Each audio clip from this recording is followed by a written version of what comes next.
امن و سکون کے اس گہوارے میں انسان بھی سکون و اطمینان کی دولت سے بہرہ مند ہوتا ہے اور زندگی زیادہ مؤثر اور بہتر انداز سے گزارتا ہے۔ مگر کسی چیز کا فطری مزاج تبدیل کرنا کسی کے بس کی بات نہیں۔ مثال کے طور پر آگ کی خاصیت جلانا ہے تو ہم اس کو ٹھنڈک میں تبدیل نہیں کر سکتے یا اس سے ٹھنڈک حاصل نہیں کر سکتے۔ اسی طرح زمانے کے گرم و سرد کو ملا کر جو ہم نے کوشش کی وہ یقینی طور پر ناکامی کی صورت میں سامنے آئی،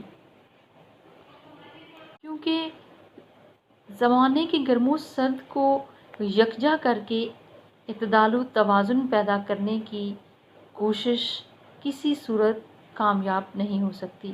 وجہ کیا ہے کہ زندگی کے اندر نشیب و فراز فطری بات ہے۔ اگر ہم یہ سوچیں کہ ہماری زندگی میں صرف خوشیاں ہی خوشیاں ہوں تو ایسا بالکل نہیں ہونے والا۔ خوشی کے احساس کے لیے غم کا ہونا ضروری ہے۔ غم ہوتا ہے تو ہمیں خوشی کا احساس ہوتا ہے، اگر غم نہ ہو تو خوشی کا احساس کس طرح سے ہو؟ تو اس لیے اس دنیا کے اندر ہم یہ نہیں سوچ سکتے کہ ہم جو خوشی اور غم ہے ان کو نظر انداز کر دیں اور اس زمانے کے مزاج کے مطابق ایک معتدل زندگی گزاریں جس میں سکون ہی سکون ہو، کیونکہ ہم تو سکون کو حاصل کرنے کے لیے بھی بے سکون اور بے قرار ہوتے ہیں۔ تو اس طرح سے ایک تو مفہوم اس کا یہ بنتا ہے۔ دوسرا مفہوم اس شعر کا یہ بھی ہے کہ آیا نہ اعتدال پہ ہرگز مزاج دہر۔ شاعر یہ کہتا ہے کہ اس نے زندگی میں نشیب و فراز دیکھے، اس نے زندگی میں اچھے برے حالات دیکھے، لوگوں کے اچھے اور برے رویے برداشت کیے، لیکن اس کے باوجود بھی اس کو یہ دنیا راس نہیں آئی۔ کس طرح سے؟ ممکن نہیں ہے مجھ سے یہ طرز منافقت، دنیا تیرے مزاج کا بندہ نہیں ہوں میں۔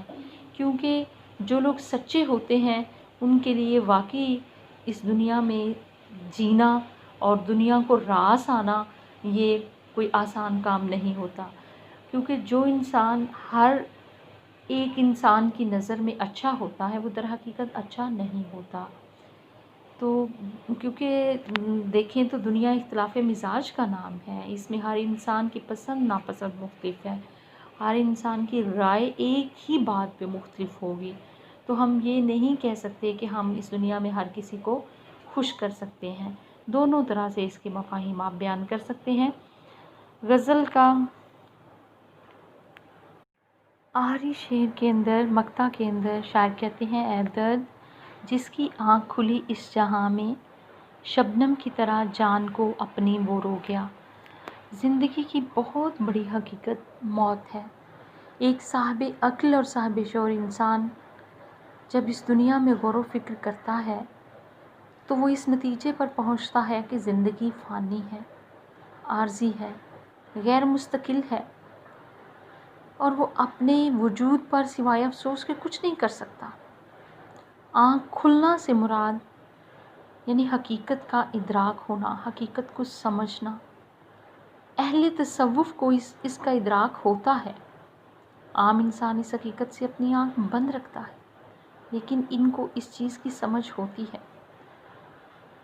دنیا میں جو بھی حقیقت کا ادراک حاصل کرنے میں کامیاب ہوا، جسے بھی بصیرت حاصل ہوئی، جس کی بھی آنکھ کھلی، اس کو اس بات کی سمجھ آ گئی کہ یہ زندگی بہت مختصر ہے۔ کہا میں نے کتنا ہے گل کا صبا، کلی نے یہ سن کر تبسم کیا۔ اور پھر یہ کائنات کیا ہے کہ اس میں وہ کہتے ہیں نا کہ مقام خانہ آفاق وہ ہے کہ جو آیا یا کھو گیا ہے، کہ اس کائنات کے اندر جو بھی آتا ہے اس کی دلکشی اور رنگینی میں اس قدر مست ہو جاتا ہے کہ وہ زندگی کے اصل مقصد کو بھول جاتا ہے۔ ہم یوں زندہ رہ رہے ہیں جیسے ہم نے مرنا ہی نہیں ہے یا موت نے ہم کو آنا ہی نہیں ہے، جیسے ہم مستقل یہاں رہیں گے، لیکن ایسا نہیں ہے۔ اگر ہم غور و فکر کریں تو اس دنیا کے اندر ہر چیز فنا ہو جانے والی ہے۔ انسان اپنی زندگی میں ہمیشہ کے لیے بچپن کو نہیں روک سکتا، لڑکپن کو نہیں روک سکتا، ہمیشہ کے لیے جوان نہیں رہ سکتا۔ یعنی ہمارے اپنے وجود سے لے کر اس کائنات میں ہر چیز کے اندر مسلسل ترمیم ہوتی ہے، تبدیلی ہوتی ہے، اگر کسی چیز کو ثبات حاصل ہے اس کائنات میں تو وہ تغیر ہے، ثبات ایک تغیر کو ہے زمانے میں، سکون و حال ہے قدرت کے کارخانے میں۔ تو شاعر یہ کہنا چاہتا ہے اس دنیا میں اگر کوئی چیز مستقل ہے تو وہ تبدیلی ہے، لیکن اس دنیا کے اندر انسان کا قیام بہت زیادہ مختصر ہے، بالکل ایسے جیسے شبنم کے قطرے صبح کے وقت آپ دیکھتے ہیں کہ وہ پتوں پر ہوتے ہیں، لیکن جیسے ہی سورج کی حدت و تمازت ان تک پہنچتی ہے تو کچھ ہی دیر میں وہ اپنا وجود ختم کر دیتے ہیں۔ اسی طرح سے انسان مختصر وقت کے لیے اس دنیا میں آیا ہے۔ ہمارے سامنے بہت سارے لوگ جوانی میں موت کی آغوش میں چلے جاتے ہیں، کوئی بچپن میں چلے جاتے ہیں، کوئی درمیانی عمر میں اور کوئی بڑھاپے کو پہنچ کر، لیکن ہر ایک نے موت کا مزہ چکھنا ہے۔ تو اس وجہ سے وہ کہتے ہیں نا، کہا میں نے کہ زندگی کیا ہے، کیونکہ زندگی کے بارے میں مختلف فلاسفرز نے، صوفیاء نے، مختلف شعراء نے اپنے اپنے نظریات پیش کیے ہیں۔ کہا میں نے کہ زندگی کیا ہے، ہنستی اے پھول رو پڑی شبنم۔ ایک پھول کی عمر کتنی ہوتی ہے آپ اس سے اندازہ لگا سکتے ہیں۔ غنچہ سے پھول بننا، پھر پھول نے خوشبو بکھیری، اس کی پتیاں کچھ ہی دنوں میں وہ بکھرنا شروع ہو جاتی ہیں اور بالآخر اس کا اختتام ہو جاتا ہے اور وہ ٹنڈ منڈ سا رہ جاتا ہے۔ اسی طرح سے شبنم کے قطرے ہیں، وہ بھی کتنی جلدی، یعنی خوبصورت انداز ہے خواجہ میردد کا، جس میں انہوں نے زندگی کی بہت بڑی حقیقت کو بیان کر دیا کہ جب انسان پر اس زندگی کی حقیقت عیاں ہوتی ہے تو وہ یہ سمجھنے میں کامیاب ہوتا ہے کہ یہ زندگی بہت مختصر ہے۔ تو کیوں نہ انسان اس دنیا میں، اس زندگی میں ان مقاصد کے حصول کے لیے سرگرداں ہو، ان جن کے لیے وہ عہد الست یعنی روز ازل سے اپنے رب سے وعدہ کر کے اس دنیا میں آیا ہے۔